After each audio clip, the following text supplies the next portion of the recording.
que significa tanto para aquellos que hemos conocido al Señor y hemos visto en nuestra vida la fidelidad, cómo Dios ha sido fiel y cumplidor a sus promesas. Hay quienes prometen y luego no pueden cumplir, y lo que hacen es a veces excusarse, y hay que admitirlo, porque a veces ese deseo de cooperar, de ayudar, nos motiva a hacer compromisos, pero el Señor promete y cumple. Él es fiel a sus promesas. Saludamos a los que ya se han esforzado y han llegado a la casa del Señor para celebrar culto, para dedicarle tiempo en beneficio de nuestro propio bienestar. Nuestro cuerpo se beneficia, nuestra alma y nuestro espíritu disfrutan y reciben de parte del Señor. Así es que Saludamos también a aquellos que tan amable y bondadosamente prestan atención a nuestra programación y ya están en esa expectación de escuchar y de ver, porque saben que Dios les va a proveer. Hoy comenzamos una serie de estudios como todos los demás que hemos tenido, interesantes, pero sobre todo instructivos, estudios que nos proveen un conocimiento que nos ayuda a conocer a Dios y a servirle mucho más y mejor cada día, y también compartir con los hermanos en la fe. Comenzamos a estudiar el libro o la carta dirigida a los hermanos que vivían en Tesalónica. El ministerio de Pablo en Tesalónica es el tema del estudio. La verdad que a través de ese estudio vamos a recibir es el Espíritu Santo empodera, da vigor, da energía, da fuerza a los seguidores de Jesús para proclamar el Evangelio. El texto de todo el contenido que expresa el sentir está en Primera de Tesalonicenses, en el capítulo 1 y el versículo 5, donde dice: nuestro Evangelio no llegó a vosotros en palabras solamente, sino también en poder, en el Espíritu Santo y en plena certidumbre, como bien sabéis, cuáles fuimos entre vosotros por amor de vosotros. El cuerpo bíblico se encuentra en Hechos, capítulo 17, versículo 2 al 4, y luego en la epístola o carta dirigida a los tesalonicenses en el capítulo 1 y y muchos otros versículos. Dice la palabra del Señor: y Pablo, como acostumbraba, fue a ellos, y por 3 días de reposo discutió con ellos, declarando y exponiendo por medio de las Escrituras que era necesario que Cristo padeciese y resucitase de los muertos, y que Jesús, a quien es Cristo. Y algunos de ellos creyeron y se juntaron con Pablo y con Silas, y de los griegos piadosos gran número, y mujeres nobles no pocas. Pues nuestro Evangelio no llegó a vosotros en palabras solamente, sino también en poder, en el Espíritu Santo y en plena certidumbre, como bien sabéis, cuáles fuimos entre vosotros por amor de vosotros. ¿Y vosotros? Vinisteis a ser imitadores de nosotros y del Señor, recibiendo la palabra por medio de gran tribulación, con gozo del Espíritu Santo. Pues habiendo antes padecido y sido tratados de Filipos, como sabéis, tuvimos de nuevo en nuestro Dios para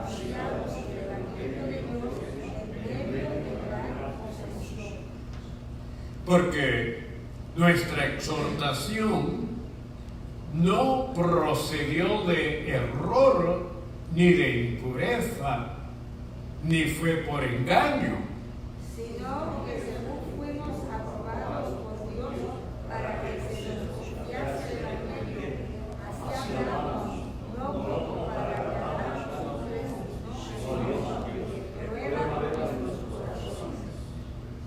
ni buscamos gloria de los hombres, ni de vosotros, ni de otros, aunque podíamos seros carga como apóstoles de Cristo.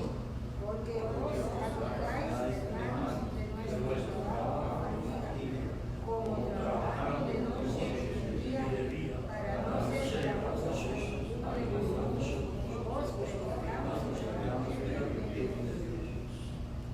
Vosotros sois testigos, y Dios también, de cuán santa, justa, irreprensiblemente nos comportamos con vosotros los creyentes. Así como también sabéis de qué modo, como el Padre asistimos, necesitábamos y considerábamos cada uno de vosotros. Y os encargábamos que anduviésemos como es digno de Dios, que os llamó a su reino y gloria. Padre, te damos gracias por este privilegio tan grande, como en el principio de la era cristiana usaste a estos hombres y mujeres que, habiendo creído la palabra, el Espíritu Santo les usó para que no solamente creyeran ellos, sino para que también escribiesen y hoy nosotros podamos leer, creer, Señor, y experimentar ese gozo, esa bendición de ser tus hijos. Te presento la himnología, los cánticos, nuestros hermanos que nos ayudan con sus instrumentos y voces. Te presento, Señor, la hermana que nos va a dirigir en el devocional. Y te presento, Señor, aquellos que nos están escuchando y observando y que están deseosos porque tú, oh Dios, le ministres, te manifiestes, obres en sus vidas, oh Dios, y les proveas y hagas lo que ellos necesitan. Gracias te damos en el nombre poderoso de Jesucristo nuestro Salvador. Amén y amén. Nuestra hermana Nani Sanjurjo con nosotros.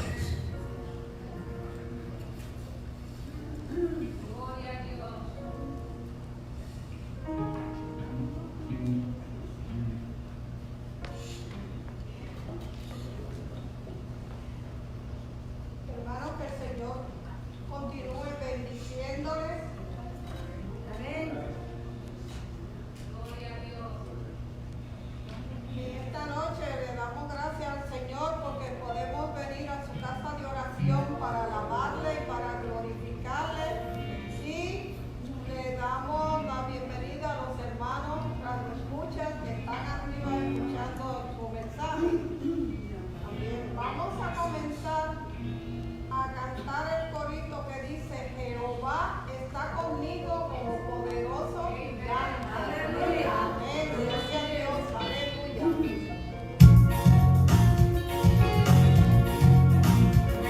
Jehová está conmigo como poderoso gigante, por tanto me esperaré. Jehová está conmigo como poderoso gigante, por tanto me esperaré.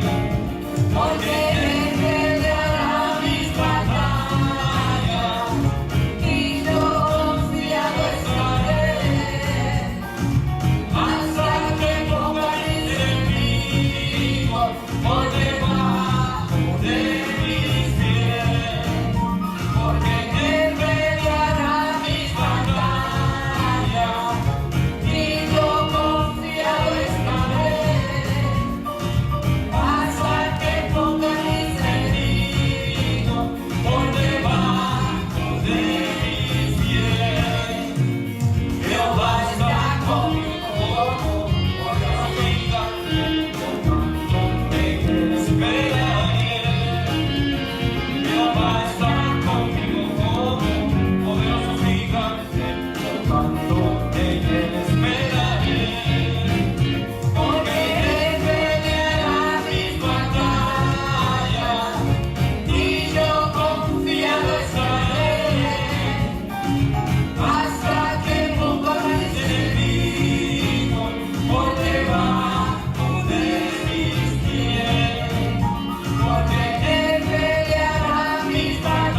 Vamos a estar en pie y vamos a buscar en nuestra Biblia el Salmo 99.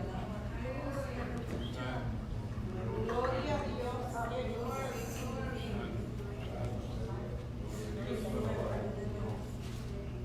Cuando terminemos de leer, le voy a pedir a nuestra hermana Miriam que ore por la palabra.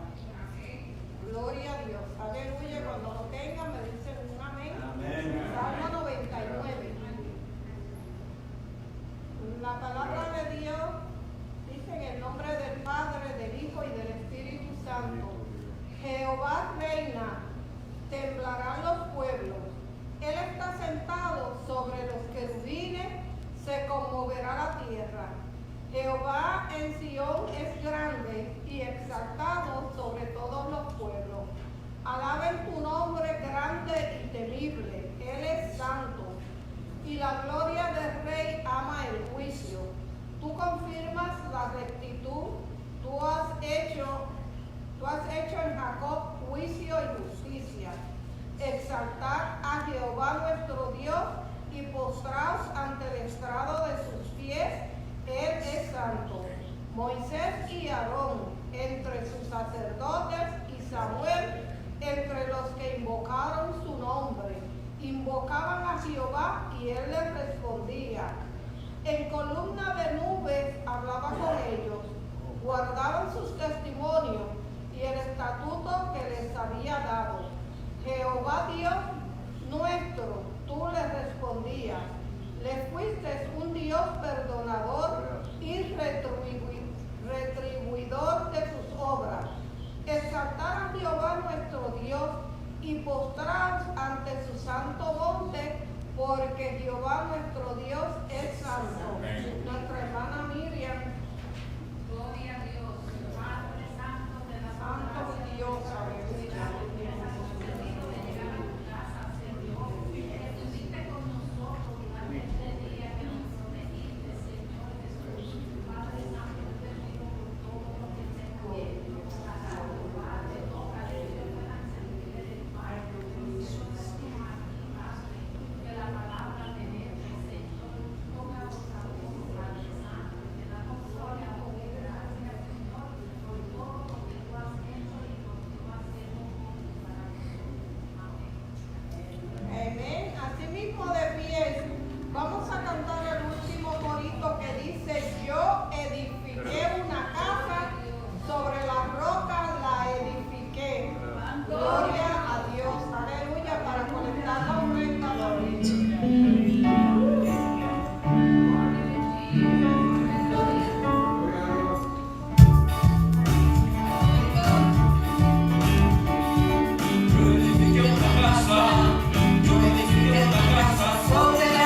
Aleluya. Nani es un testimonio grande. Llegó a nosotros y dedicó su vida, su tiempo y todo cuanto poseía y tenía para honrar a Dios. Trabajó por muchos años en el programa que teníamos de Helping Hand Center. Ella dedicó tiempo para ayudar a esas personas que estaban atadas en los distintos vicios que causan daño y destrucción al individuo, a la familia y a la sociedad. Pero gracias al Señor por aquellos que tienen visión y pasión y se dedican a la obra del Señor. Hoy tenemos con nosotros a Edwin en la exposición de este estudio tan, diríamos, lleno de enseñanzas para mejorar nuestra vida total en el ministerio y personal. Nuestro hermano Edwin Rivera con nosotros. Otro ejemplo de los que Dios nos ha permitido tener en nuestros medios. Gracias, pastor. Dios te bendiga. Yo les continúe bendiciendo en esta noche, amados hermanos. Okay. Felices nuevamente porque podemos estar en este lugar alabando, glorificando, engrandeciendo el nombre del Señor. Porque si no hubiésemos conocido al Señor, pregunto yo, ¿dónde estaríamos esta noche? ¿Estaríamos todavía con vida? ¿Estaríamos en este mundo? ¿O ya hubiésemos partido a la eternidad? Hablándole única y exclusivamente de mí, yo estoy completamente en la total seguridad que yo hubiera desaparecido de este mundo hacía muchos años, porque la condición pecaminosa en que yo vivía, Satanás ya me hubiese destruido y mi vida se hubiera perdido y yo hubiera pasado a la eternidad sin Cristo, sin fe y sin esperanza. Y por eso pues le damos gracias al Señor que en esta noche nos permite reunirnos en este lugar para darle gloria y honra y alabanza y darle gracias por la vida que Él nos ha dado en Cristo Jesús, ¿verdad? Porque antes lo que hacíamos era existir, pero ahora tenemos vida, ¿okay? Y cuando yo hablo de vida, yo no hablo por 100 o 200 años, que ninguno lo vamos a vivir, pero yo hablo acerca de la vida eterna que hemos recibido a través de Jesucristo, ¿okay? Ya la muerte no tiene poder, no tiene dominio sobre nosotros, porque Cristo la venció en la cruz del Calvario para darnos vida a nosotros a través de su muerte, sepultura y resurrección de entre los muertos. Bueno, en esta noche, como dijo el pastor, pues vamos a comenzar una serie de estudios con relación a las epístolas del apóstol Pablo. Durante las últimas, diría, 5 o 6 semanas pasadas, estuvimos hablando acerca de uno de los hombres más grandes que ha dado el Antiguo Testamento, ¿okay? Aproximadamente 2000 años antes de Cristo, Job, ¿okay? Y hablamos mucho de Job y aprendimos muchas cosas acerca de este hombre justo y temeroso de Dios. Pero en esta noche vamos a hablar de otro hombre grande, otro hombre poderoso, otro hombre que a pesar que fue un perseguidor de la iglesia, odiaba la fe cristiana, el cristianismo, él lo odiaba con pasión, con una pasión tan fuerte que todo el que se identificaba con Cristo y hablaba de Cristo, él quería matarlo, ¿okay? Él quería matarlo a pesar de que era un hombre bien religioso, porque si algo tenía Saulo, que después que se convirtió, se llamaba Pablo, era bien religioso. Conocía la ley desde la A hasta la Z. Él no era un ateo, porque él no era ateo, ¿okay? Pero era un enemigo del cristianismo. ¿Por qué?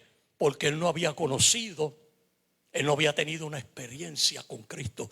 Él tenía mucho conocimiento religioso, ¿okay? Mucho conocimiento intelectual, pero nunca había tenido la experiencia del nuevo nacimiento, de la transformación del alma y del espíritu. Tenía la cabeza llena de mucha religión, mucho conocimiento religioso, pero su corazón estaba vacío de Dios.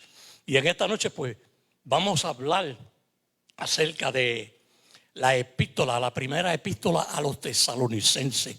Por cierto, creo que esta epístola fue la primera epístola que escribió el apóstol Pablo, ¿okay? Primera de Tesalonicenses, ¿okay?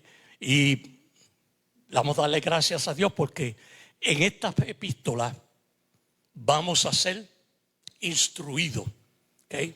Vamos a ser instruidos, vamos a ser enseñados en cuanto al conocimiento de la gracia salvadora, ¿okay? Y es de eso que trata esta epístola, ¿okay? La epístola de los Primera de Tesalonicenses. Pero antes de entrar a la Primera de Tesalonicenses, tenemos que ir a Hechos capítulo 17, porque para poder entender esta epístola, ¿okay?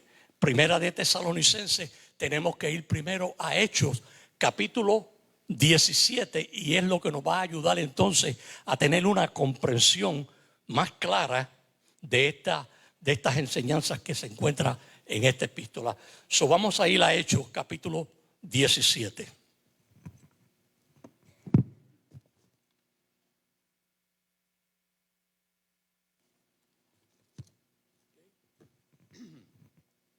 Hechos capítulo 17.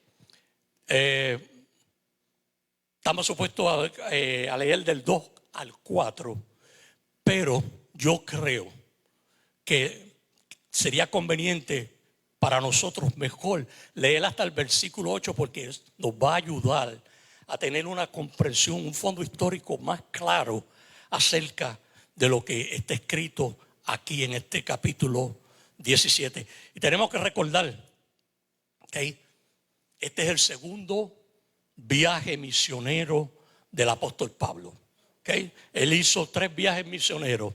En el primer viaje misionero, Bernabé lo acompañó. Y en este primer viaje misionero, él llegó solamente hasta Asia Menor, ¿okay?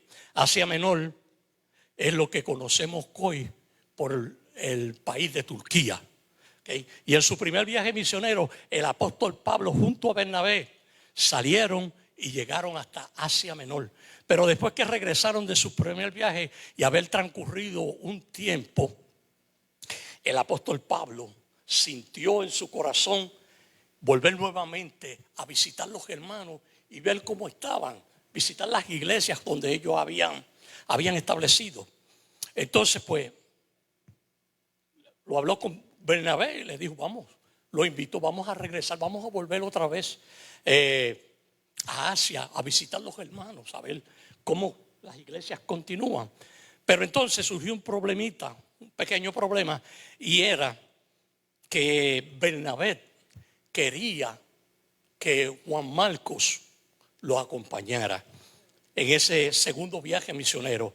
Entonces el apóstol Pablo no estaba de acuerdo que Juan Marcos fuera con ellos, porque en el primer viaje misionero Juan Marcos los acompañó, fue con ellos. Pero ¿qué pasó?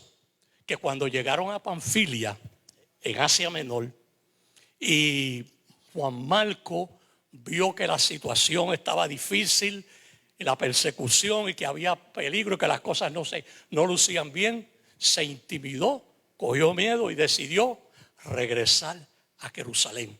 Y los dejó a ellos atrás, ¿okay? Y partió. Entonces por esa razón el apóstol Pablo no quería que Juan Marcos fuera con él, los acompañara en este segundo viaje misionero. Entonces, al Bernabé insistir y el apóstol no querer, entonces Bernabé decidieron separarse. Y Bernabé pues se fue con Juan Marcos hacia Chipre y Pablo se unió a Silas. Y aquí comienza esta historia bíblica del apóstol Pablo en su segundo viaje misionero, donde ahora Silas, no Bernabé, es el que lo va a acompañar. So, vamos a comenzar con el capítulo 17, versículo 1, que dice: pasando por Anfípolis, hope que lo haya leído correctamente, y Apolonía, llegaron a Tesalónica. ¿Okay? Tesalónica se encuentra en Macedonia, ¿okay? En el continente europeo. ¿Okay? En el primer viaje misionero, Pablo llegó al continente de Asia Menor, pero ahora salieron para Europa, ahora están en Europa, en los países que conocemos también como Grecia. ¿Okay? Y Pablo, como acostumbraba, fue a ellos, refiriéndose a los judíos, y por 3 días de reposo, en otras palabras, por 3 sábados consecutivos, discutió con ellos. Ok, vamos a analizar este primer versículo 2, que dice que Pablo acostumbraba, ¿okay? Siempre que él salía en sus viajes misioneros, lo primero que él hacía era visitar las sinagogas judías, a pesar que él estaba consciente que Dios lo había llamado a él, no para ser el pastor, o mejor dicho, el apóstol de los judíos, sino de los gentiles. Pero Pablo amaba a su nación, amaba a su gente, ¿okay? Amaba al pueblo judío. Y siempre que él salía en un viaje misionero, lo primero que él hacía, que él acostumbraba a hacer siempre, era entrar en una sinagoga. Y a la misma vez eso le servía como un punto de partida, como una introducción, para entonces de ahí él salir a las diferentes áreas que él quería visitar. Y siempre acostumbraba y empezaba primero visitando estas sinagogas judías. Y por 3 sábados consecutivos dice que los visitó y compartió con ellos. Pero hay una palabra aquí que yo les quiero llamar la atención a ustedes, que dice que en el versículo 2 al final, que en esos 3 días de reposo discutió con ellos. La palabra que les quiero llamar la atención es esta palabra discusión, porque la definición, lo que nosotros conocemos, lo que nosotros entendemos por esta palabra discusión, es subir la voz, gritar. Cuando no estás de acuerdo con lo que, pues entonces yo voy a subir la voz, y cuando yo te subo la voz a ti porque yo no estoy de acuerdo con lo que tú dices, pues entonces tú también me la subes. Entonces eso es lo que crea, eso es lo que nosotros se entiende por la palabra discusión ahora. ¿Okay? Pero en el concepto que está hablando aquí, el apóstol Pablo no está hablando de ese tipo de discusión. ¿Okay? El traductor usó la palabra discusión, pero en realidad lo que el apóstol estaba haciendo era ¿qué? Era dialogando con ellos, no entrar en una porfía, en una discusión, porque una de las cosas que nos enseñaron desde el principio de nuestra conversión es que la palabra de Dios no se discute, no se porfía. Hay que hablarla y hay que enseñarla con amor, con comprensión, con cuidado, porque quizás con la intención o el buen deseo de ayudar a las personas a comprenderlo, si no sabemos hacerlo apropiadamente, lo que podemos crear es un ambiente de malestar, de molestia, que uno o el otro puede llegar a la conclusión: no me hablen más, yo no quiero saber más de este tema, porque el tono que se usó y la forma que se habló, no hubo una comprensión, no hubo un entendimiento en lo que se estaba hablando, enseñando. ¿Okay? So, el apóstol lo que estaba era dialogando, pero el versículo 3 lo va a aclarar lo que yo estoy diciendo aún mejor, porque dice que discutió con ellos, declarando y que exponiendo. Esa es la palabra correcta para discusión, para discutir, exponiendo, ¿ok? Por medio de las escrituras. ¿Qué escrituras? Bueno, lo único que ellos tenían. ¿Y qué era lo que ellos tenían? The Old Testament, el Antiguo Testamento. Porque todavía el Nuevo Testamento no había sido escrito. No había nada todavía escrito del Nuevo Testamento. Solo que Pablo le está mostrando, le está enseñando y está dialogando y exponiéndole a ellos son las escrituras que se encuentran en el Antiguo Testamento. ¿Okay? So voy a continuar con la segunda parte de ese versículo 3. Lo voy a leer nuevamente para seguir la corriente. Declarando y exponiendo por medio de las escrituras que era necesario que el Cristo padeciese y resucitase de los muertos. Y quiero llamarles la atención a ustedes esta expresión que usó el apóstol aquí. Dice que era necesario, le estaba diciendo a los judíos, ¿okay? A los judíos que no creían que Jesús era el Mesías. Le estaba diciendo, era necesario que Él padeciese y que resucitase de los muertos. Porque Él le dijo que era necesario que Él padeciese. Ellos no aceptaban que Jesús, el que había muerto en la cruz del Calvario, era el Mesías. Porque ellos no estaban esperando un Mesías sufriente.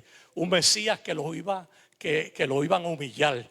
A un Mesías que lo iban a bofetear, a un Mesías que le iban a escupir, a un Mesías que le iban a poner una corona de espinas y que se iban a burlar de él y después lo iban a subir a un madero para crucificarlo. Ese no era el Mesías que ellos estaban esperando. El Mesías que ellos estaban esperando era un Mesías poderoso, grande, ¿okay? Grande, que venía, ¿qué? De acuerdo a lo que ellos creían y ellos entendían, venía a derrocar al imperio romano, que era en el tiempo de Cristo el que asumía el poder en la tierra. ¿Okay? So ese era el Mesías que ellos estaban esperando. Ese Mesías es el que viene a derrocar a Roma y establecer su reino aquí sobre la tierra. El reino que Dios le había prometido hacían unos 2000 años atrás, cuando Dios hizo el pacto con Abraham. Se los había prometido y ellos estaban esperando ese rey y ese reino. Pero Pablo le dice que era necesario, ¿okay? Que era necesario que él padeciese. ¿Por qué era necesario? Porque si Cristo no hubiera muerto en la cruz del Calvario, entonces la humanidad no hubiera tenido la oportunidad de ser libertado del dominio de Satanás, del pecado y de la muerte. Si Cristo no hubiera padecido, no hubiera sufrido en la cruz del Calvario, entonces no hubiera oportunidad. ¿Para qué? Para ser salvo, para que nuestros pecados fueran perdonados y pudiésemos alcanzar la salvación y la vida eterna. Por eso era necesario, como él dijo, que él padeciese, y no solo que padeciese, que no se quedara en la tumba, ¿ok? Porque la resurrección de Cristo es que está la victoria de nosotros. Porque cuando Cristo resucitó de entre los muertos, ¿okay? Cuando Él resucitó, ahí fue que Él venció el dominio que Satanás, el pecado y la muerte tenían sobre toda la humanidad. La perdieron, ¿okay? Y actualmente la perdieron. Pero hasta que la humanidad no lo crea, no lo acepte, eso no se va a hacer una realidad en la vida de ellos. ¿Okay? Cuando Cristo murió en la cruz del Calvario, ¿okay? y fue sepultado y resucitó de entre los muertos al tercer día, todos los pecados, yo sé que esto que yo voy a decir, muchas personas van a estar en desacuerdo conmigo y está perfectamente, tienen todo el derecho de, si no están de acuerdo con algo que yo diga, tienen todo el derecho de no estar de acuerdo. Y yo sé que van a haber personas que no van a estar de acuerdo conmigo en esto. pero yo se los voy a decir, ¿ok? Se los voy a dejar saberlo conforme a las Escrituras. Cuando Cristo murió en la cruz del Calvario, todos los pecados de la humanidad fueron ya perdonados. Es un hecho, es un hecho. La salvación ya fue provista ya está ahí, la tienen. Pero hasta que la humanidad no entienda, no comprenda, no acepte esa realidad, lo que Cristo hizo en la cruz del Calvario no se va a hacer una realidad en las vidas de ellos, porque necesitan ¿qué? Aceptarlo, necesitan creerlo, ¿ok? Es un hecho ya. Cristo murió en la cruz, Él derramó su sangre por el mundo entero, y cuando usted lo crea y usted lo acepte, usted es salvo. En el instante que lo crea, usted es salvo, ¿ok? Y aunque sus pecados ya fueron perdonados en el Calvario, pero hasta que usted no lo crea, es la sangre de Cristo, no lo puede limpiar de sus pecados, ¿ok? Ya está todo preparado, pero usted tiene que creerlo. El secreto aquí es creer, ¿ok? So vamos a finalizar con el versículo 3, ¿ok? Que dice, y resucitarse, sí. Lo voy a leer para así poder coger la corriente mejor. Declarando y exponiendo por medio de las Escrituras que era necesario que el Cristo padeciese y resucitase de los muertos, y que Jesús, a quien yo anuncio, decía él, Pablo, decía él, es el Cristo. Y cuando decimos es el Cristo, ¿qué estamos diciendo? Cuando decimos que Él es el Cristo, ¿qué estamos diciendo con esa expresión? Él es el Cristo. Él es el Mesías. Él es el Mesías. Eso Cristo, el Cristo es en el griego, ¿ok? Pero el Mesías es en el hebreo, ¿ok? So cuando nos referimos a Cristo, estamos diciendo el Mesías, ¿ok? So Pablo le está haciendo énfasis que Él es el Cristo, el Mesías, el Rey que ellos estaban esperando. Pero algo más, Pablo le estaba enseñando, pero lo voy a dejar para más luego, ¿okay? Para los próximos versículos. Vamos con el versículo 4. Y dice, y algunos de ellos, de los judíos, creyeron. Como siempre, algunos. No todo el mundo cree, no todo el mundo está de acuerdo, no todo el mundo acepta. Pero bienaventurados, dice la palabra, los que creyeron sin ver. Bienaventurados son. Y algunos de ellos creyeron y se juntaron con Pablo y con Silas, y de los griegos piadosos un gran número, y mujeres nobles no pocas, ¿okay? Los judíos griegos, ¿okay? Primero, mejor dicho, los judíos, algunos de ellos creyeron y aceptaron que Cristo era el Mesías que ellos estaban esperando, pero otros judíos no lo creyeron, lo rechazaron, ¿okay? Pero también ahí habían griegos piadosos, ¿okay? Estos griegos piadosos que habla aquí el versículo 4 no eran proselitos. ¿Saben lo que son proselitos? No se habían convertido al proselismo, al judaísmo, porque ellos los gentiles podían convertirse al judaísmo, pero para poderse convertir al judaísmo se tenían que circuncidar. Tenían que vivir conforme a la ley de Moisés. Tenían que vivir completamente como un judío. Pero estos judíos piadosos, estos griegos piadosos que habla aquí el versículo 4, ellos no eran proselitos, ¿okay? Ellos eran simplemente hombres que habían creído que Jehová Dios era el único, solo y verdadero Dios. Habían creído en Jehová Dios, el Dios de Israel. Ellos habían creído, ¿okay? Pero no habían creído en Cristo, porque realmente ellos no conocían nada acerca de Cristo. Pero cuando viene Pablo, ¿okay? Y les presenta y les explica y les enseña a estos griegos piadosos, ellos entonces creen también. Y dice que creyeron un gran número de ellos. Y estos griegos piadosos me recuerdan a otro hombre de aquí el libro de Hechos, que ustedes conocen muy bien y que en otras ocasiones hemos hablado acerca de él mucho, porque es un personaje que es importante entender acerca de él. Cornelio.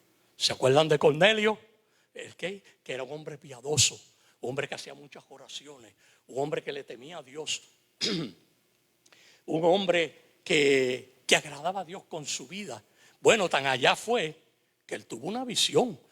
Él vio lo que ninguno de nosotros que hemos sido convertidos, por a lo menos yo no he tenido esa experiencia de ver un ángel, de una manifestación angelical. Y él tuvo esa visión no siendo cristiano, pero era un hombre que aunque no era salvo, porque esa fue la razón por qué Pedro fue a la casa de él, era porque no era salvo. Y Pedro le iba a llevar palabras de salvación a él y a su familia. Entonces estos griegos piadosos que hablan aquí en este versículo 4 me acuerda mucho a Cornelio. Okay. Pero ahora vamos a continuar con el versículo 5, porque estos versículos que siguen ahora hasta el 8 tienen mucho que aprender. Hay mucho aquí que nos va a enseñar. Y dice, entonces los judíos que no creían, okay, que no aceptaban que Jesús, okay, el hijo legal de José y biológico de María, okay, familia que muchos de ellos conocían, dice, teniendo celos, tomaron consigo algunos ociosos, hombres malos, ociosos, hombres malos, y juntando una turba, alborotaron la ciudad, asaltando la casa de Jasón, procuraban sacarlos al pueblo. ¿Okay? Estos judíos que no creían, que no aceptaban que Jesús era el Cristo, el Mesías, el rey que Israel estaba esperando, ¿okay? Se llenaron de celo. Se llenaron de celo, ¿por qué? Porque ahora había muchos judíos que los seguían a ellos y ya no los estaban siguiendo más, que los escuchaban, que creían en todo lo que ellos, pero ya no creían. Al igual que muchos griegos, y también se me olvidó, las mujeres nobles que habla aquí. Estas mujeres nobles que habla también en el versículo 4 que se me pasó. ¿Ok? ¿Quiénes eran estas mujeres nobles que habla aquí? Y que muchas de ellas pues se convirtieron, creyeron. Eran mujeres que eran esposas de gente, de dignatarios, de gente importante, de gente de influencia, de gente grande, pero creyeron ahora que Jesús era el Mesías, el Cristo. Pero estos judíos que no creyeron se llenaron de un doble celo. Primero perdieron seguidores. ¿Okay? Perdieron seguidores porque ya no tenían esa influencia que tenían antes sobre los otros judíos y sobre los griegos, y aún sobre posiblemente estas mujeres también. Como las perdieron, se llenaron de celo. Pero aún había un celo más grande que los enfurecía a ellos. ¿Okay? El celo porque perdieron seguidores fue grande. Pero el otro celo del que le voy a hablar ahora era más grande porque los llenaba de ira, los enfurecía a ellos. ¿Y sabe qué era? El otro celo que ellos tenían, ¿okay? Que el apóstol Pablo les decía a los gentiles que ellos eran para Dios igual que el judío, que la salvación era tanto para los judíos como para los gentiles. Y cuando ellos comenzaron a oír a Pablo con esas enseñanzas, diciéndole que los gentiles y los judíos eran iguales para Dios, ellos se comían por dentro, ellos se enfurecían y ellos querían hacer pedacitos al apóstol Pablo. ¿Okay? ¿Cómo es posible que tú te atrevas a decir que esos perros incircuncisos? Porque eso era lo que así era que ellos trataban a los gentiles. Los gentiles eran para ellos perros incircuncisos. ¿Y saben por qué era que ellos le llamaban, usaban el término perro? Okay. No se lo había nunca antes comentado, pero se lo voy a comentar ahora. Porque ellos le llamaban a los gentiles perros, porque lo que ellos querían decirle era perros inmorales. Porque usted sabe que el perro no tiene vergüenza. ¿Okay? El perro no tiene vergüenza y el perro efectúa actos sexuales en las calles, delante de los niños, de los ancianos, no importa, porque ellos no tienen no tienen la imagen y la naturaleza de Dios, no la tienen.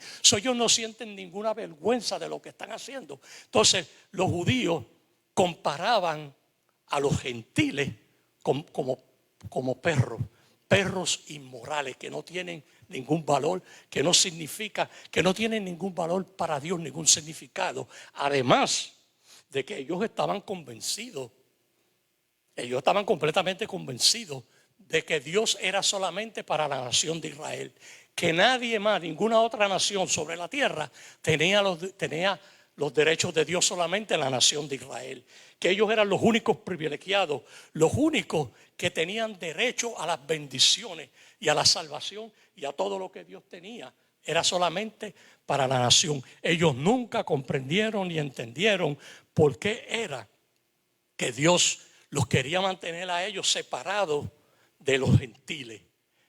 ¿Okay? Ellos no entendían. Ellos creían que Dios no quería que se mezclaran con los gentiles porque ellos eran mejores que los gentiles, porque ellos eran especiales.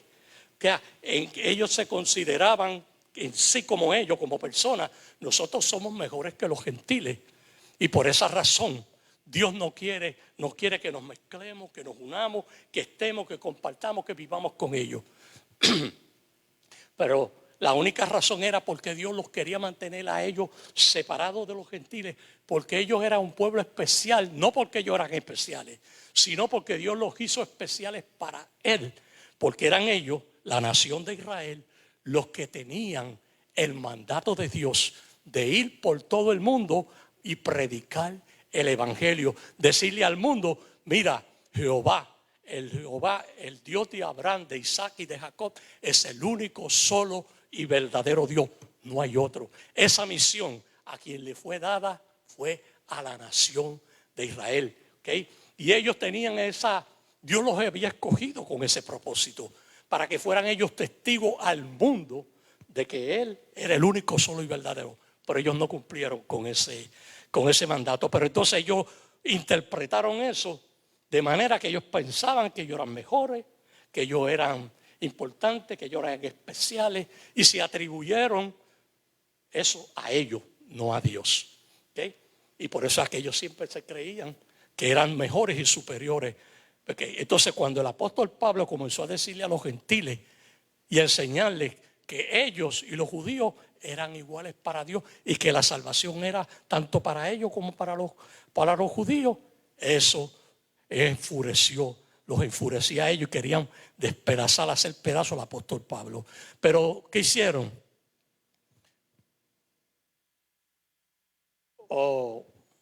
Organizaron un montón de hombres vagos, que eso es lo que quiere decir ociosos, que no trabajaban, que no se inventaban, que no hacían nada, que todo lo que hacían era estar todos los días parados en una esquina buscando a ver a quién podían robarle, a quién podían asaltar, qué podían hacer.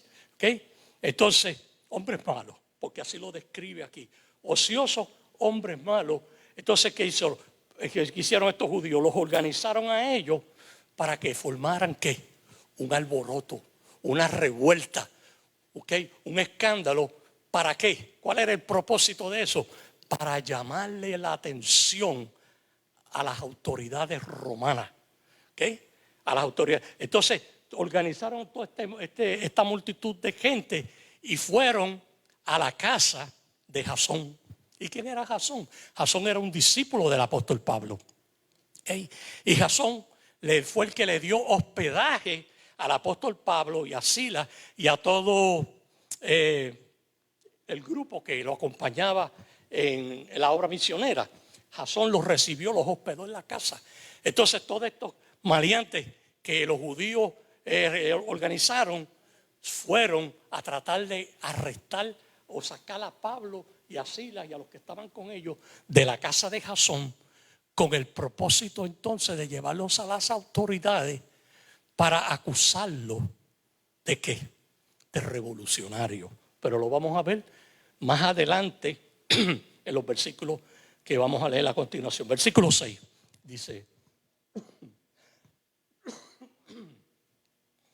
pero no hallándolos a Pablo, a Silas y a los hermanos que lo acompañaban, trajeron a Jasón y algunos hermanos ante las autoridades de la ciudad, gritando: estos que trastornan el mundo entero han venido acá. Y fíjese la expresión, estos que trastornan, no a la ciudad, al mundo entero. ¿Por qué? Porque ellos estaban conscientes ya, parece que ellos sabían ya que Pablo había estado ya anteriormente en Asia Menor, en Turquía, y que allá también pues mucha gente lo siguió, ¿okay? Por entonces los presentaron que ellos andaban por el mundo entero revolucionando a la gente, organizando gente, y verán con qué propósito. ¿Okay? Estos que trastornan al mundo entero también han venido aquí, a Grecia, a Macedonia, a Tesalónica, ¿okay? A los cuales Jasón ha recibido en su casa, y todo esto, y presten atención a estas últimas palabras, y todo esto contravienen los decretos ¿de quién? De César. ¿Y quién era César? El emperador romano. En otras palabras, ellos formaron toda esa revolución, todo ese escándalo para incitar a la gente a que se rebelaran contra ellos, porque ellos estaban promoviendo, ¿okay?, a un rey, ¿okay?, que está en contra de César. ¿Okay? En otras palabras, que Pablo y Silas y todos los que los acompañaban, lo que estaban era promoviendo una revolución en contra del emperador romano que era César, diciendo, y mira cómo sigue diciendo que hay otro rey. ¿Y quién era ese otro rey? Que ellos estaban supuestamente, acuerdo a los judíos, Pablo y Silas estaban promoviendo. Jesús, el rey Mesías. ¿Okay? Que ellos estaban formando revoluciones y amotinando a la gente para que se rebelaran contra el imperio de Roma, derrocaran a César, el emperador, y pusieran a Jesús como el emperador de todo el imperio romano. ¿Okay? Eso era lo que ellos buscaban con todo este alboroto, con todo esto que ellos hicieron, para que llamarle la atención a las autoridades romanas. Y el versículo 8, y con este terminamos este capítulo: y alborotaron al pueblo y a las autoridades de la ciudad oyendo estas cosas. Ok, entonces ahí lo vamos a dejar. Entonces vamos a ir ahora a Primera de Tesalonicenses. ¿Okay? Porque con este fondo histórico de Hechos, capítulo 17, pues nos va a ayudar mejor a entender esta epístola del apóstol Pablo. Ok. So vamos ahora, Primera de Tesalonicenses, al capítulo 1, versículo 5, que dice Pablo: pues, esto es lo que le dice a los tesalonicenses Pablo, ¿okay?, a la iglesia de Tesalonicenses: pues nuestro evangelio no llegó a vosotros en palabra solamente, sino también en el poder, en el Espíritu Santo. Y fíjese en esta expresión. Si usted no se fija en ella, la lee, le pasa por encima y no ve más nada, simplemente es escrito. Mira cómo dice el apóstol Pablo, cómo él comienza: pues nuestro evangelio. ¿Okay? Él usa la expresión nuestro evangelio. Él no dice el evangelio, él dice nuestro evangelio. ¿Okay? Haciendo ¿qué? Una diferencia. ¿Okay? Una diferencia de un evangelio que sí era un evangelio, pero que no era realmente lo que ahora él está predicando. ¿Okay? El evangelio que nosotros le estamos predicando, que le estamos hablando, le estamos enseñando, esto es algo nuevo. Esto es algo completamente diferente. Esto es algo glorioso. Esto es algo maravilloso. Esto es algo completamente diferente a la ley. Esto no tiene que ver nada con la ley. Esto es algo nuevo, algo que jamás se había predicado, se había hablado, se había enseñado. ¿Okay? Por eso él dice, nuestro evangelio, lo que estamos hablando, lo que estamos predicando, ¿okay? No es lo que nuestros hermanos, antes que Cristo muriera en la cruz del Calvario, predicaban. Porque aquí vamos a hacer la aclaración a lo que estamos diciendo.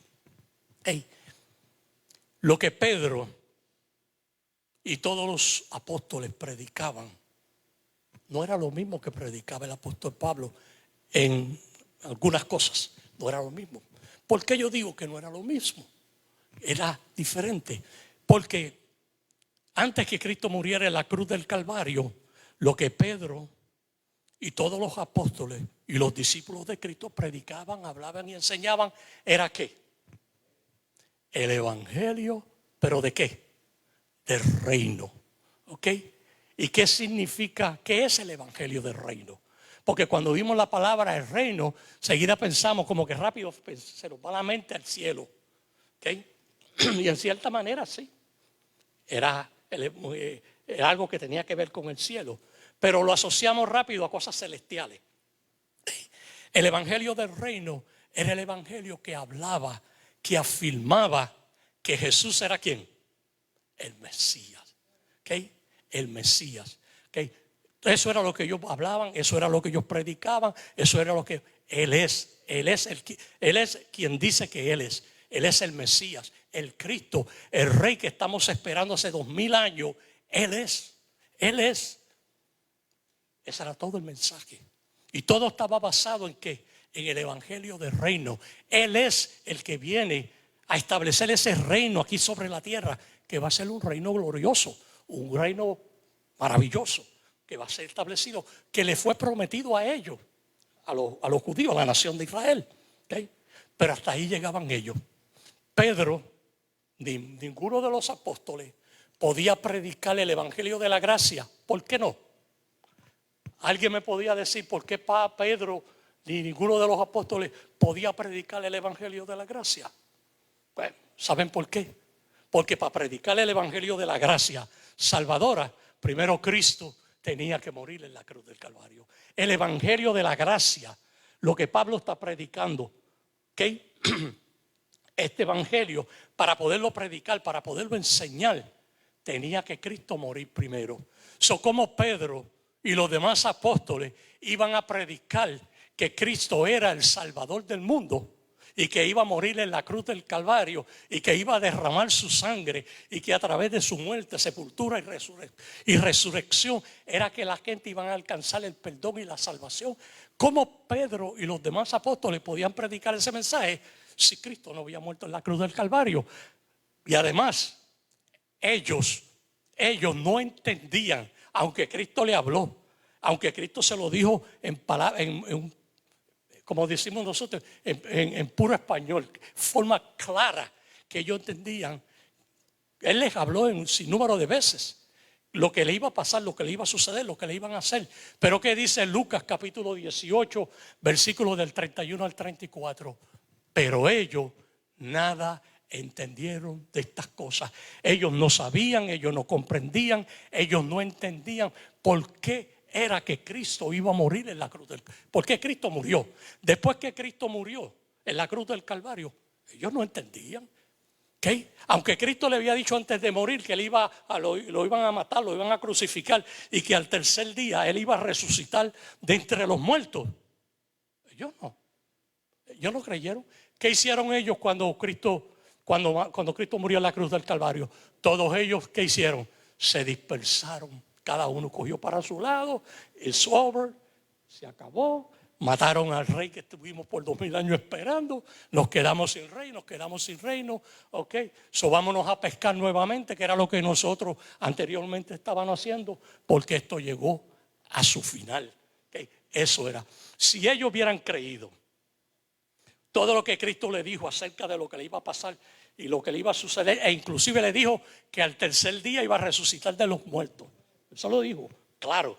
Okay. ¿Qué estaban supuestos ellos a hacer ese domingo en la mañana cuando Cristo resucitó? ¿Qué estaban supuestos ellos a estar haciendo?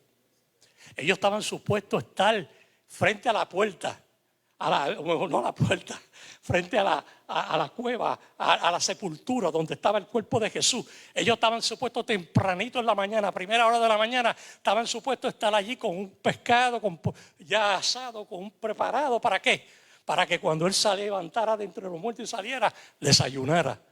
Pero todos ellos, que dice la Escritura, que se fueron tristes, estaban todos tristes, frustrados, porque habían perdido a su rey y a su Mesías. Ellos no podían hablar, predicar del Evangelio de la Gracia, porque era algo que ellos no conocían, no sabían, porque este Evangelio que habla y que predica y que enseña el apóstol Pablo era algo completamente nuevo, que nunca antes se había hablado, se había predicado ni enseñado. El apóstol lo llama los misterios en Cristo Jesús. ¿Okay? Porque en esos misterios era que estaba escondido todos los secretos y qué, misterios de la vida escondidos en Cristo Jesús. ¿Okay? Ellos no podían. Por eso el apóstol hace este énfasis y dice: el evangelio que nosotros, ¿dónde era que estaba aquí? Nuestro evangelio, ¿okay? Haciendo una diferencia en el versículo 5, capítulo 1, nuestro evangelio haciendo una diferencia entre el mensaje que se predicaba anteriormente y el mensaje que estaba predicando el apóstol Pablo. El apóstol Pablo, todas estas enseñanzas que se encuentran esto va a ser interesante. Estas 6-7 semanas que vamos a estar estudiando acerca de las epístolas del apóstol Pablo, vamos a aprender mucho. ¿Saben por qué? Porque en estas epístolas, toda la Biblia, desde Génesis, desde el primer versículo de Génesis hasta el último versículo de Apocalipsis, toda la Biblia es inspirada por Dios. Toda es importante. La parte histórica, la profética y la doctrinal, toda es importante. Pero para la iglesia de Jesucristo, para la iglesia actual, para nosotros en la era de la gracia, estas epístolas del apóstol Pablo, aquí es que están las instrucciones y las enseñanzas para la iglesia de hoy, para la iglesia de Jesucristo, para el cuerpo de Cristo. Estas enseñanzas son para la iglesia, para el cuerpo de Cristo, para nosotros. Pero eso no quiere decir que el resto de la Biblia no es importante, no, es importante también y es necesaria desde el punto histórico y profético estudiarla. Pero aquí estamos ahora estudiando que las doctrinas fundamentales del Evangelio de nuestro Señor Jesucristo. Y déjame, porque yo creo que hablé mucho de este versículo, déjame terminar el versículo 5, ¿okay? Que dice: pues nuestro evangelio no llegó a vosotros en palabras solamente, sino también en poder, en el Espíritu Santo. En otras palabras, ¿okay? Cuando nosotros hablamos, predicamos acerca del evangelio, de la palabra de Dios, ¿okay? Esa palabra va acompañada ¿de qué? De poder, ¿okay? No es una palabra que viene del intelecto, no es de la palabra que viene de la sabiduría humana, de lo que aprendimos en el seminario, no, o en el instituto. La palabra viene acompañada del Espíritu Santo, y ese es el éxito de la palabra, porque cuando se nos predica la palabra, se nos está predicando la palabra de Dios, y la palabra de Dios, el Espíritu Santo, cuando la enseñamos correctamente, la enseñamos bien, el Espíritu Santo la va a confirmar en nuestros corazones. Nos va a dar testimonio, nos va a hablar y nos va a decir: esta es palabra de Dios, esto no es palabra de hombre, esto es de Dios. Y la va a confirmar en nuestros corazones. Además, que después que la creemos, recibimos, la aceptamos, entonces tenemos el poder del Espíritu Santo en nosotros que nos fortalece para seguir hacia adelante. Y dice, continúa diciendo el versículo 5, sino también en poder del Espíritu Santo y en plena certidumbre, como bien sabéis, cuáles fuimos entre vosotros por amor de vosotros. Y el versículo 6 dice, y vosotros vinisteis a ser imitadores de nosotros y del Señor. Y yo me imagino que puede ser que hayan aquí algunos de ustedes como que no les suene bien esto que yo acabé de leer ahora. Esto, cuando el apóstol se pone primero él antes que el Señor. Y vosotros, dice el apóstol, vinisteis a ser, ustedes los tesalonicenses, ustedes vinieron a ser imitadores de nosotros, de mí y de Sila y de los demás hermanos y del Señor. ¿Verdad? Porque esperarían que pusiera primero al Señor y después a nosotros. O mejor dicho, que pusiera primero al Señor y después a Él. Pero lo que Pablo está diciendo es que para que ustedes puedan imitar a Cristo primero y vivir como Cristo vivió y hacer lo que Cristo quiere que ustedes hagan, ustedes primero tienen que ver a Cristo en nosotros. Porque el ejemplo que nosotros le damos, como nosotros vivimos, como nosotros actuamos, eso es lo que los va a ayudar a ustedes a coger, a creer esto que le estamos predicando y enseñando. Entonces ustedes, al mirarnos a nosotros y ver cómo nosotros nos comportamos y vivimos, e imitar la forma en que nosotros, pues entonces se va a despertar en ustedes ¿qué? El deseo de entonces no ahora imitarnos a nosotros, sino de qué? Parecerse más a Cristo. Entonces en el futuro ustedes lo que van a desear no es parecerse a Pablo ni a Silas ni a ninguno de ellos, sino parecerse a Cristo. Y es interesante porque el apóstol Pablo fue el único hombre, el único que yo recuerde que se atrevió a decir, sed imitadores de mí como yo de Cristo.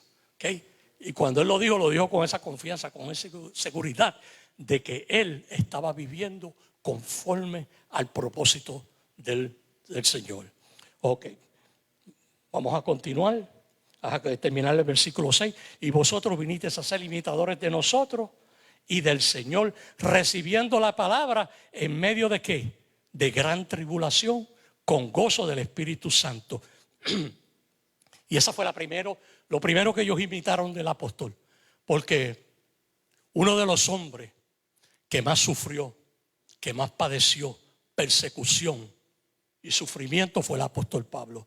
Si usted lee el capítulo 11 de 2 de Corintios, comenzando con el versículo 22 en adelante, usted va a encontrar detalladamente todo lo que sufrió, todo lo que padeció el apóstol Pablo. Una de las cosas que Pablo, le voy a mencionar una nada más, que dice que 5 veces fue azotado, 5 veces fue azotado, 40 veces menos 1. Son 40 menos 1, ¿cuánto es? 39. ¿Por qué dice 40 menos 1? Porque si le daban más de 40, entonces al que le iban a dar los azotes era al soldado que le dio los azotes a él. Por eso siempre ellos se aseguraban de no darle 40, 39 nada más. Y si usted multiplica 39 por 5, ¿sabe cuántos azotes nada más? En esa ocasión le dieron 195 azotes. Y después dice que le dieron 3 azotes más con vara y lo apedrearon. Y lo dejaron por muerto, lo dieron por muerto. Lo matamos a pedrada. Y al otro día se levantó y se fue para otra ciudad a predicar el evangelio después de aquella guerra de pedradas que le lanzaron. Siguió, no se detenía. Sufrió naufragio. Bueno, para que ustedes tengan una idea clara, ustedes tienen que leer ese capítulo 11 de 2 de Corintios, capítulo 11, versículo 22 en adelante, para que vean todos los sufrimientos. Pero él dice que esta gente, estos tesalonicenses, se convirtieron en ¿qué? En imitadores de ellos. Porque a pesar de la persecución de los judíos y también de los gentiles, ellos continuaron. Y aunque el apóstol Pablo sabe algo extraordinario, que el apóstol Pablo lo que estuvo fue un mes. Eso fue todo lo que estuvo en Tesalónica, porque los judíos lo corrieron, tuvo que salir corriendo para otra ciudad, porque los judíos lo hicieron correr, ¿okay? Por la persecución. Pero él dice que estos hermanos también, al igual que él, sufrieron persecución, pero se mantuvieron firmes. Y a pesar de que él lo que pudo estar con ellos fue 4 semanas, ellos dejaron una iglesia sólida, una iglesia firme, una iglesia que se hablaba por toda Macedonia, por toda Grecia, se hablaba bien de ellos. ¿Por qué? Porque habían guardado el testimonio de nuestro Señor Jesucristo. Y a la misma forma que Pablo y Sila y los demás hermanos sufrieron y padecieron persecución, ellos también estuvieron dispuestos también a sufrir como ellos. Y por eso el apóstol Pablo dice que ellos eran imitadores de él. Entonces ahora vamos al capítulo 2, versículo 2, que dice: Pues habiendo antes padecido y sido ultrajados en Filipo, como sabéis, tuvimos de nuevo en nuestro Dios para anunciaros el evangelio de Dios en medio de gran oposición. ¿Okay? Pues habiendo antes padecido y sido ultrajado. ¿Okay? Quiero aclarar esta palabra ultrajado, porque esta palabra, pues nosotros también tenemos otra definición de ella. ¿Sabe que esta palabra también significa en inglés rape? ¿Okay? Cuando se forza, se violenta a una persona sexualmente, se ataca a una persona sexualmente. Pero aquí el apóstol está usando esta palabra ultrajado, pero no en ese contexto de un abuso sexual, ¿okay? No es en ese contexto, sino en el contexto moral, en el moral, porque él fue abusado, él fue ofendido. Él se le levantó muchas calumnias, habló muchas cosas que no eran ciertas, falsas acerca de él. Y eso es lo que él quiere decir, ¿verdad? Que su carácter como hombre de Dios fue lacerado, fue dañado, afectado, porque le levantaron muchos falsos testimonios y hablaron y dijeron muchas cosas que no eran ciertas acerca de él. Pero él dice que a pesar de eso, y que también en Filipo, que ahí fue donde hicieron la segunda revuelta también, ¿ok? Ahí también lo metieron preso. Estuvo preso en Filipo, ¿ok? Y de ahí el Señor pues también obró, ¿ok? Fue una de las tristes experiencias que tuvo él, ¿ok? Pero dice que nada de eso lo detuvo, nada de eso lo intimidó, nada de eso impidió que él siguiera predicando el evangelio de la gracia salvadora. Él siguió, al contrario, él dice que tuvimos de nuevo. Y la palabra de nuevo lo que quiere decir, tuvimos nueva fuerza, nueva energía, un nuevo vigor para seguir hacia adelante, y nada nos detuvo, ¿okay? Porque él estaba determinado a seguir hacia adelante predicando el evangelio, ¿okay? Y el versículo 3 dice: porque nuestra exhortación o mensaje no procedió de error. En otras palabras, nuestro mensaje o nuestra exhortación no venía de falsas doctrinas ni de impurezas. ¿Y a qué se quiere referir él con eso de ni de impurezas? ¿Okay? Este mensaje, esta exhortación que nosotros le predicamos, le hablamos, no venía acompañada de intenciones impuras, perversas, ¿okay? De usar el evangelio para introducirnos, entonces luego aprovecharnos de la posición para satisfacer las concupiscencias, los apetitos carnales, ¿okay? A eso es que se está refiriendo cuando dice ni de impureza. Ni tampoco este mensaje o exhortación no fue por engaño. No fue por engaño. En otras palabras, no es que utilizamos el evangelio o el mensaje que estamos predicando para aprovecharnos de ustedes económicamente, para entonces sacar beneficio económico. Tampoco ese fue el propósito y la intención de nuestro mensaje, sino que según fuimos aprobados por Dios para que se nos confiase el evangelio. Así hablamos, no para agradar a los hombres, ¿okay? No es para impresionar a nadie, para hacer sentir bien a nadie, para que nos den la palmadita, para que nos den reconocimiento, sino para qué, sino para agradar a Dios, que prueba nuestros corazones, porque Dios es que realmente conoce nuestros corazones y sabe la intención con que nosotros hacemos las cosas. ¿Okay? Antes que un pensamiento, con un sentimiento, con un deseo, que una intención pecaminosa llegue a nuestro corazón, ya Dios la sabe, porque en su omnisciencia Él sabe todas las cosas. Él no necesita que las cosas pasen para saberlas, ya Él las sabe. Y el versículo 6 dice, ni buscamos gloria de los hombres, ni de vosotros, ni de otros. Y este contexto, gloria, no es lo que nosotros entendemos regularmente. Lo que el apóstol está diciendo, no estoy predicando, no estoy enseñando, no estoy exhortando para agradar, para hacer sentir bien a la gente, para que entonces al hacerlo sentir bien y alabarlo y engrandecerlo y darle reconocimiento, entonces poderme aprovechar y sacar lo que yo quiero. ¿Okay? Beneficio económico.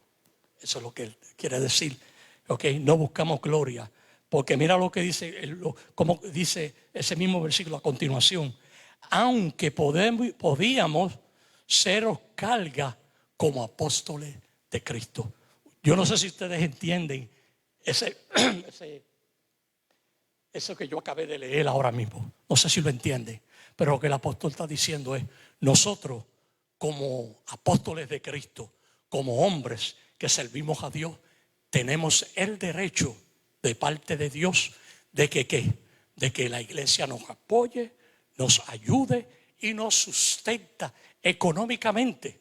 ¿Okay? Porque así la palabra de Dios lo enseña. ¿Okay? Y eso es lo que el apóstol está diciendo. ¿Okay? Tenemos ese derecho, ¿okay? Pero no lo vamos a usar. No lo vamos a usar primero porque es una iglesia nueva.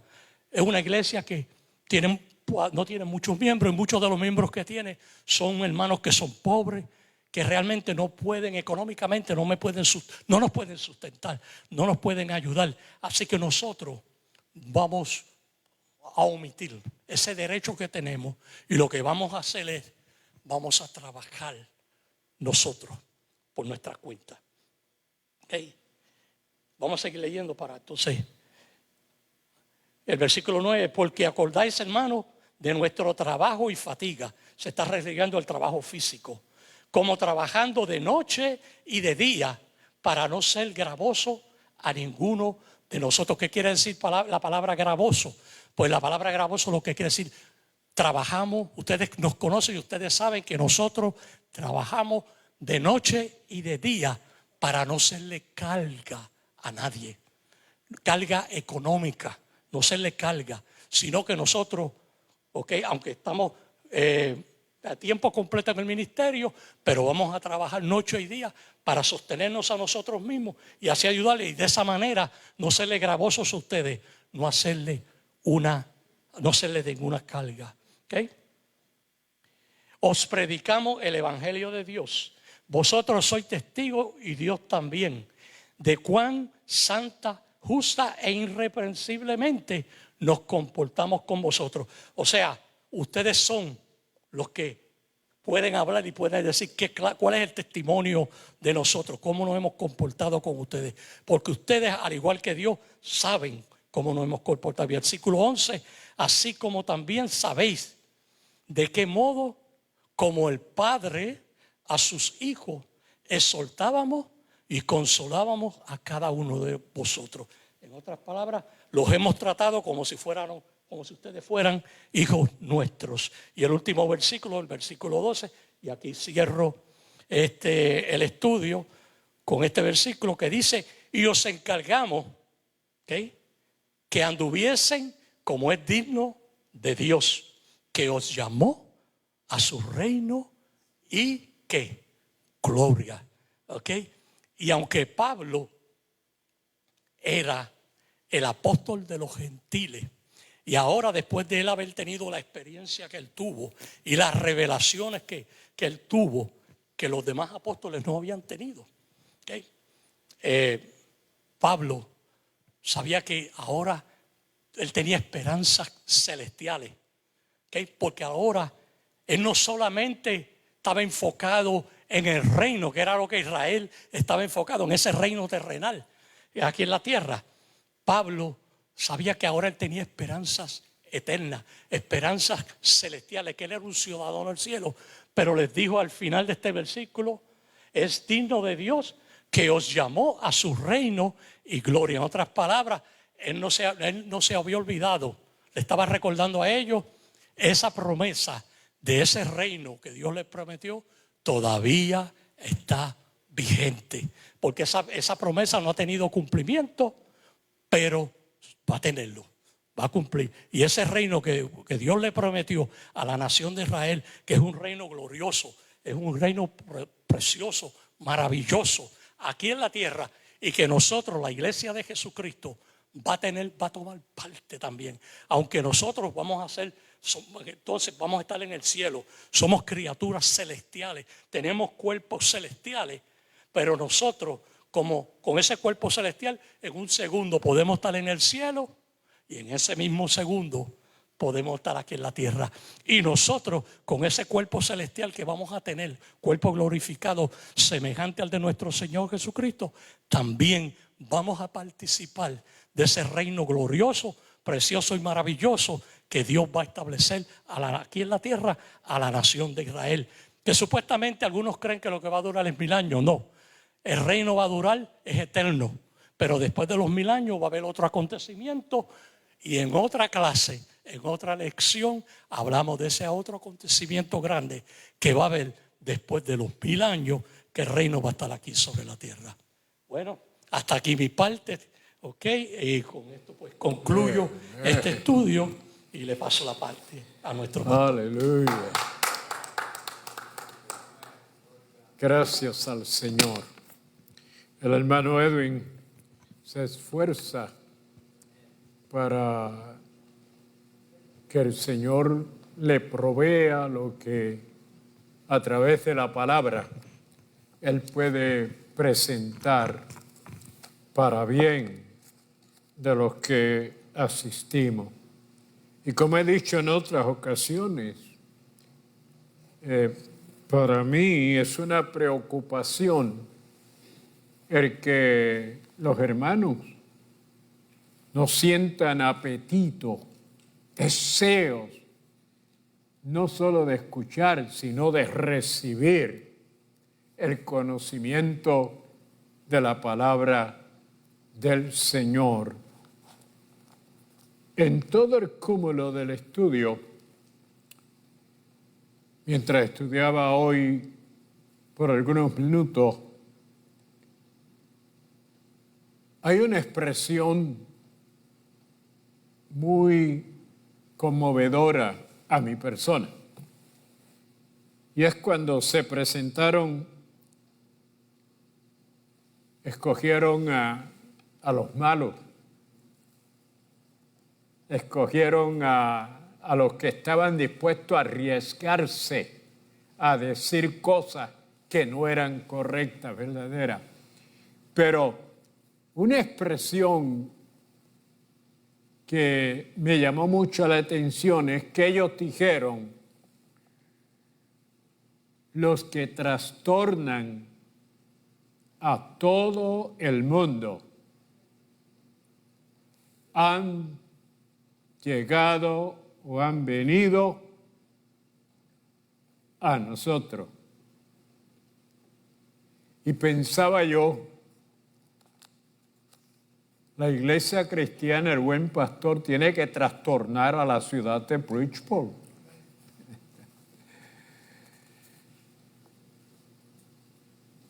Hubieron quienes acusaron a los apóstoles, pero los apóstoles fueron los que, de acuerdo a ellos, les habían trastornado,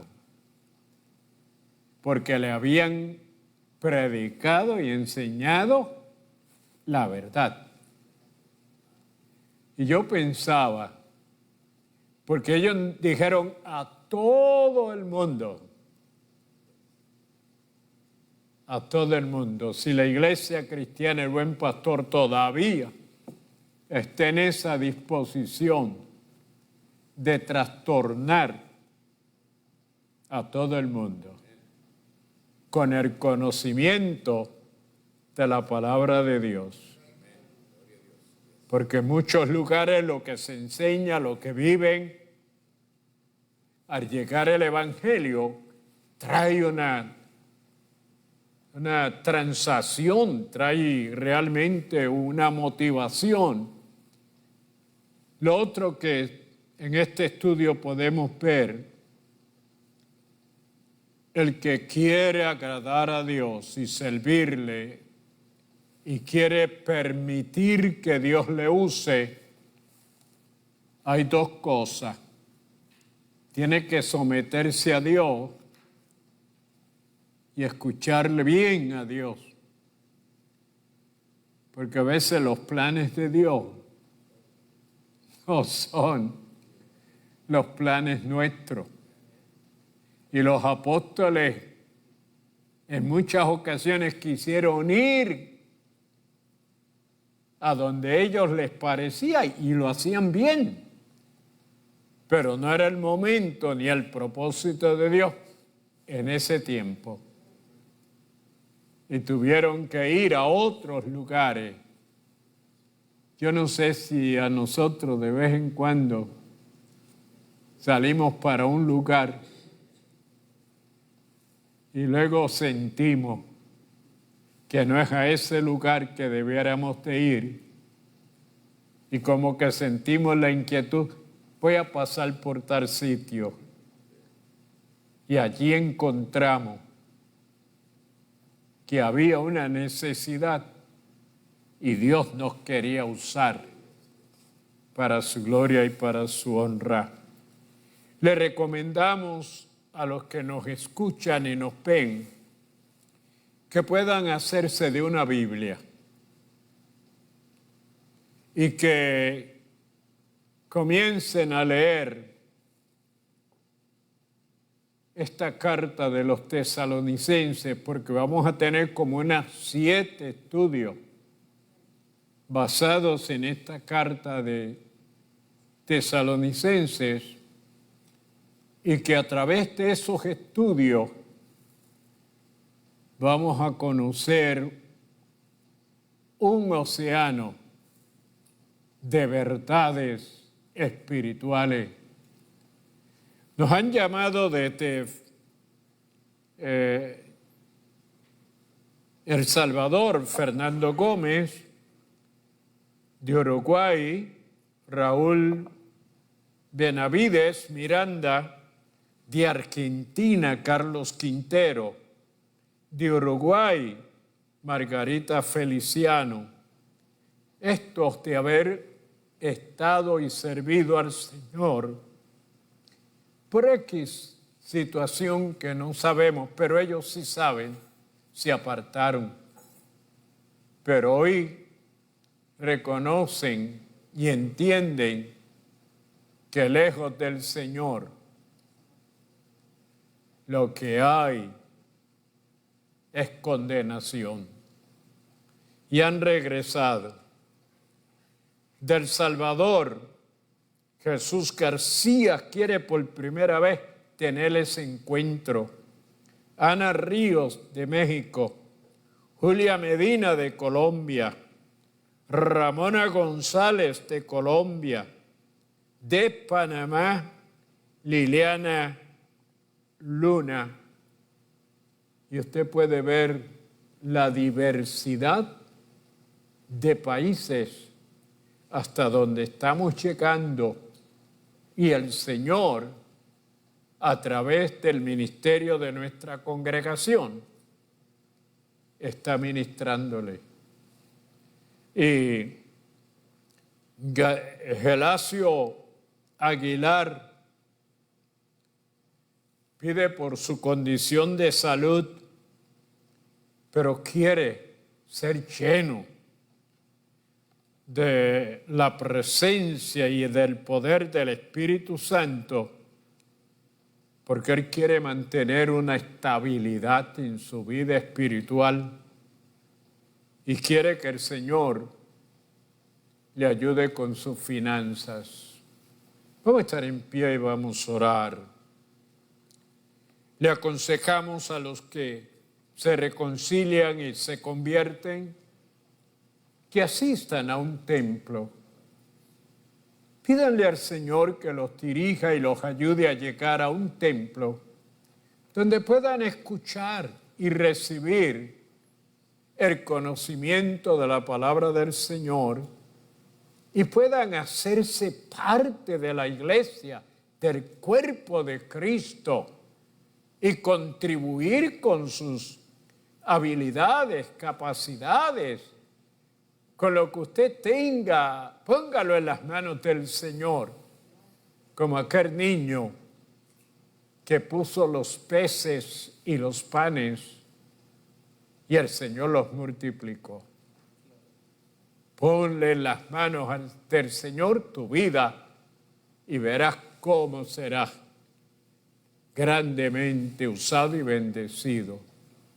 Padre, te damos gracias en esta hora por este privilegio tan grande de haber, oh Dios, escuchado y recibido tu palabra.